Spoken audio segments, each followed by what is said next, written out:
Yes, that's well. Hi everyone, and welcome to Rob Evans 365. It's day number 395, and today we have come into the city to spend the day in here, taking the girls to the direct factory outlets and stay in a motel nearby. And I haven't done that with the girls in the city before, so I thought, oh, why not? Let's spend some time in the city and just have fun. I mean, for young kids, you know, I reckon it's a bit of fun to be able to take them into the city. And I can't remember when I used to go with my mum and dad somewhere. We'd always stay in a Flag Inn. I don't know whether any of you are old enough to remember the Flag Inns. It was before the days of the internet, and you used to have your sort of long, narrow flag book, and if you weren't in there, then you didn't stop anywhere. You just went through the Flag Inn book, and they were all like your, like road level kind of, single story setups. You parked out in front of it. They poked your breakfast through a little door at the front of the motel, and it was quite a different experience. So I thought it would be fun for the girls to do that. But today's podcast, relevant to what we're doing today, but I want to talk to you about sleep and how much sleep to get, how to make sure that you're maximizing your sleep, and anything to do with sleep, really. So first thing that I would say, what's prompted me today is that when I booked the motel for 3, and you look at all the photos and it's only for 2, you can see, 2 people can fit in a king-size bed, and where's the third person sleeping? And you realise it's going to be on a fold-out couch. So I took the fold-out bed. I took the fold-out bed and let the girls have the nice, luxurious, comfy bed. And because it was a small one, so they both wouldn't fit in there. So I thought, well, I'll do the right thing. And it wasn't the worst fold-out bed that I've seen or laid on. How some of them come with super, super thin mattresses. We've got a couple at home, and they have the really thin mattresses. It's like you don't want to be too heavy sleeping on those things because they're uncomfortable, and they normally slope all into the middle.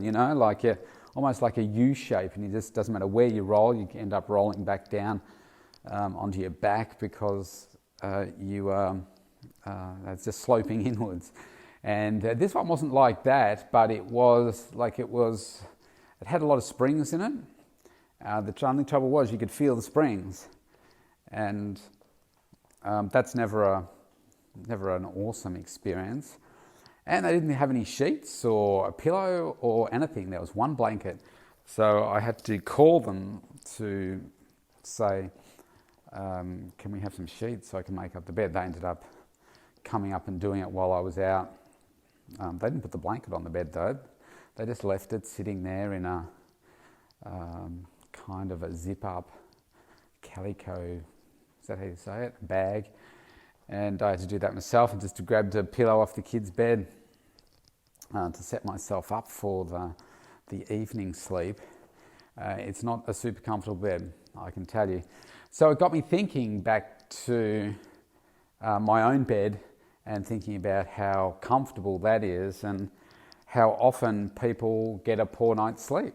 And I think that's attributable to a number of different reasons, but let's cover the basics first. I find that when I stay in a motel, I have to turn the air conditioning off because I don't know what it is. They have those doonas that they're normally not feathers. They're like some microfiber thing. And you may have heard me say before, it doesn't matter how thin they are, or how thick for that matter. I always get hot in them. They always make me sweat. You can tell me that they're made of wool or something else, and they still make me sweat. There's just something, the way they're put together, it doesn't work for me. So it needs to be a woolen blanket for me, so the natural fibres breathing and so forth. the first thing I do is make sure that the air conditioning's turned off. Now, I couldn't work out how the blooming air conditioning was working in this place because it was cold, not like super cold, but it was cold, and you'd pump it up and it'd say the temperature is X and you want it to be Y, and you go check a bit later and it's climbing up, but you can't hear anything, you can't feel anything. But anyway, I don't know what was going on there. So when it comes to your home bedroom, like I can't sleep with heating on. It just doesn't work. I mean, to me it doesn't make sense. You go to bed to warm up, so you don't need out there to be nice and warm for you. This time of the year, so it's freezing at the moment here, and I say that slightly exaggerating. I mean, I don't live in a snow village or anything like that, so it's not actually freezing today. I think it's a top of 10 to 12 degrees, something like that. Gets down a little bit cold, but I guess our houses aren't built like they are in Europe for the snows and, double glazed windows and all the insulation and stuff. Although at home it's okay, but it's still it can get cold without the heating on during the day. So your climate is one thing. So making sure that you've got the right climate in your bedroom, and then making sure you've got a nice comfy mattress. I mean, I would always say, buy the most expensive mattress that you can afford that is comfortable for you. So yes, you may not be able to afford the $7,000 latex mattress that I just don't really understand and don't find as comfortable at all, but you can jump up and down and leave a glass of red wine on the side of the mattress and it won't spill because it's just so mechanically engineered. I just don't see the value in that. But it's an individual thing. So work out what your budget is, find one that's super comfy for you, and buy that one that fits within your budget. And then I think it's about obviously the sheets that you put on it. So I don't even know whether you can get satin sheets anymore, can you? It's probably something out of the 80s. I certainly don't have anything like that, or flannelette. So I can't sleep in flannelette sheets because I find that they're too furry and just don't feel good. So I prefer the cotton sheets. But finding something that you're comfortable in, and then obviously, as I was saying before about the doonas and so forth, I've found that where I sleep best, where I don't wake up sweaty and horrible and just restless, is with they need to be 100% wool blankets, and they tend to breathe. So on my bed right now, in the peak of winter, I have 3 woolen blankets on my bed, and they're not super thick. They're actually reasonably thin, but I find that works well for me. If I do wake up really cold in the middle of the night, I might pop the electric blanket on one to just warm things up for a bit, and then normally I find I'll drop off back to sleep. So that's obviously an important component as well. Making sure you've got the right pillow is another one. For years I used to sleep on a very flat, like a very flat pillow. I was years old. I used to wash it, but it was very, very flat, almost like no pillow at all. But I found over the years that I started to get headaches over the last couple of years. I thought, okay, I need to change that. So I changed the pillow to a more contoured one. So you've actually, your head sits in a lower part of the pillow, and then you've got the front lip of it sits in the crook of your neck, if you like. And I found that helped really stop the headache. So I find that works really well for me. Otherwise, it's got to be a fairly flat one. So that makes me comfy as well. What you wear to bed is obviously important too. Maybe too much information, but I don't sleep with anything on. I just find that you just get tangled and tight, and that's not what you want. So make sure you're super comfortable when you go to bed. And then, I think that environment is obviously really important for your physical body, temperature, the way that your spine is sitting on the mattress and so forth. So like this one that I have to sleep on tonight will be a piece of rubbish, and I'll probably pull up a little bit sore tomorrow as a result of it, and I'll have to walk it out. But anyway, that's just the price you pay sometimes. So it is certainly worth making sure that you are, correctly, I suppose I'll say fitted, but you've got the best that you can get, and you've tried a few different options maybe to find out where you're most comfortable. And the next thing would be around the environment in your bedroom. So I'm a big believer in making sure that you don't have your mobile phones in the bedroom for a couple of reasons. I mean, that should be a place of solitude, and whether you have a partner or not, it should be a place where it's just, for you, your time, and giving you a break from all the other stuff. I mean, the amount of time that I have to spend on social media doing stuff, it can be hard work sometimes. It's a great tool, but it can also be hard work, and you just want to get a break away from it every now and then, so that you don't have that constant screen time in front of you. And when your phone is just there, I mean, the number of times that we pick up our phone a day, it's probably 100 or more, depending on who you are. I mean, I use mine a lot because of tracking clients' details and all that kind of stuff, and it's just a very handy device. But when you go to bed, I still use it from time to time, doing certain things, but then when I am ready to go to sleep, it goes out of the room. So I'll stick it in another room where it charges up overnight, that kind of thing. I do have a clock radio next to me with an alarm on it to wake me up. But again, these days you can get them how you can turn the light down a little bit, making sure that it's not too bright in there. But so you do have the right lighting in your room. So if that means having the right, blinds on your windows, making sure that you've got, like I say, the clock brightness, any other light that's coming into your room from outside into other rooms and so forth. Just make sure you get that right for yourself as well, so that you feel completely relaxed and at ease. Because I do believe that there's some research to show that we don't really know all the radiation that's coming from our phones and everything, and how that's impacting us. But I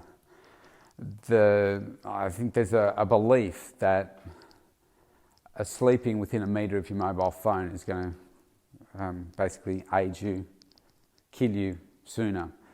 So that's good enough for me to not leave it in the room. But obviously I think there's some other aspects as well. It just lets you detach from the device and just relax and unwind for the evening. And then, of course, you've got your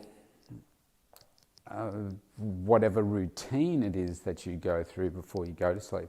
And I believe that everybody should have a routine, and it needs to be a consistent routine that you have, so that you can get consistent sleep. You get into a good habit, and those good habits will give you good results. So you keep redoing those same habits, so that you know that you're going to get the same result. Sometimes you need to tweak it a little bit, but that's what you want to be doing. So, for instance, making sure that you are always going to bed around the same sort of time, within 30 minutes to an hour, always around that same sort of time. So you're always getting up at the same sort of time as well, and therefore getting about the same amount of sleep. And you'll find the more that you do that, you'll find you'll get better quality sleep as well. I think one of the other aspects is, let's talk about how much sleep that you need. Now, I'm a strong believer in 6 hours. 6 to 8 hours is what I tell my clients. It really depends on your age, I guess, and I guess some hormonal matters as well. I mean, my girls are 11 and 13, so they need more sleep than I do. I find that I function very well on 6 hours sleep, and I don't think I'm going to get 6 hours sleep tonight. Not restful sleep anyway. But 6 hours I can function really well. Some people say, oh, well, you need, 8, 10, whatever. Like I say, I think it's an individual thing, but I also think that people think they need more sleep than they actually do. And I know I've said this before, but I love Arnold's quote where he says, if you need more than 6 hours sleep, just sleep faster. Because if you want to be successful in life, then, there's an extra few hours where you're just sleeping in a way where you could be doing things. And that's the way that I look at it. But sleep is very important. I mean, it's an opportunity for our minds to stop for the day, even though our subconscious mind is still beavering away in the background there while we sleep and causing us to dream and that type of thing. But it's important, the rest is important to help us, relax and let our minds just settle. So to stop all that hurrying around that we do in our minds, worrying and so forth. And sometimes the worry can wake us up, say, what keeps you up at night? Sometimes it can do that, and sometimes you'll have moments where it wakes you up at night because you're really concerned about it and it causes you to dream about certain things. Like I had a dream last night about a sniper in a bus was trying to get me. I don't know what all that means. Maybe someone can tell me. I'm not really into the, what dreams mean and stuff, but maybe there's a meaning in there somewhere. And it helps us to, it helps our bodies physically to be at rest and allow our cells to regenerate. It helps with the anti-aging process because, dead tissues that, the regrowing, I was going to say rebranding, but the regeneration of a damaged, I'm getting this all wrong, the regeneration of new cells to help repair damaged cells, that is a really important process as well. I mean, you look at athletes when they're preparing for the events and so forth, it's just really important for them to get good rest so that they're obviously energized and ready to go for the next day. And that's the same with us. We may not be going out to break a world record in anything, but we still want to be as energized, alive and vibrant as we can possibly be so that we can perform at our best. And often we don't. So maybe lack of sleep is one of those, or lack of quality sleep is one of those factors affecting us. And I think, look, one of the things that you want to avoid is going to bed with unresolved issues, having arguments and that kind of stuff. That's, my parents used to say, you never want to go to bed with, an angry head, if you like, because that's never good for anyone. You want to be able to, resolve things to a point where you're at least satisfied and you can be rested, as opposed to, stressed all out about it. I think that's another important element for you. So I think it's about consistency, about having that routine. I think what I definitely need is an unwind sequence at night. So have early mornings, have late nights. When the kids are with me, getting them all ready, getting them to bed, and I mean they're old enough to do that themselves, but to make sure that they're organised and then say goodnight to them. Often that can be 9:30, something like that, and I've really got to be asleep by probably 10:30 at the latest, so that I can get my 6 hours sleep. It's really 10:20, so I get up at 4:20. So I really need to be asleep by 10:20, and that doesn't always happen, which means that can lead to a tired Robbie at some point during the day, especially if it happens early in the week and it accumulates. By the end of the week, if I haven't been able to, get that extra sleep, then I'm really struggling. So that's an important element of it. And look, I know this can be maybe a sensitive topic, a taboo topic. I mean, if talking about sex or making love makes you feel a bit squirmish or uncomfortable, or you think this isn't the podcast for it, then switch off now. I'm just going to go for another couple of minutes, but turn away now, or turn it down now if you want to. It won't be, I'm not going to be obscene, but if you don't want to hear it, then that's fine. But look, there is really good research around the fact that intimacy, the process of orgasm is very much a stress release, so both men and women. And it does help you sleep better. So depending on the relationship that you're in, and maybe you have a relationship with yourself, and you can use your imagination there. And there is good science to show that this is a way to help you sleep better and more soundly. So if you're lucky enough to have a loving relationship where you enjoy sharing these opportunities, then I think you both get a better night's sleep. That's for sure. And otherwise you've got to improvise, and you can use your imagination now. But sleep, very important. I think don't oversleep. Aim for around that 6 to, I'll just say 6, depending on your level of health and where you are in your life in terms of your age and so forth. But your young kids and teenagers, they need probably 10 plus hours to make sure that their bodies are coping with the hormonal changes and so forth. And possibly also for women in menopause as well, coping with the horrible hormonal changes that take place. You ladies have a lot to go through. Sorry about that. Men seem to get it easier in that regard.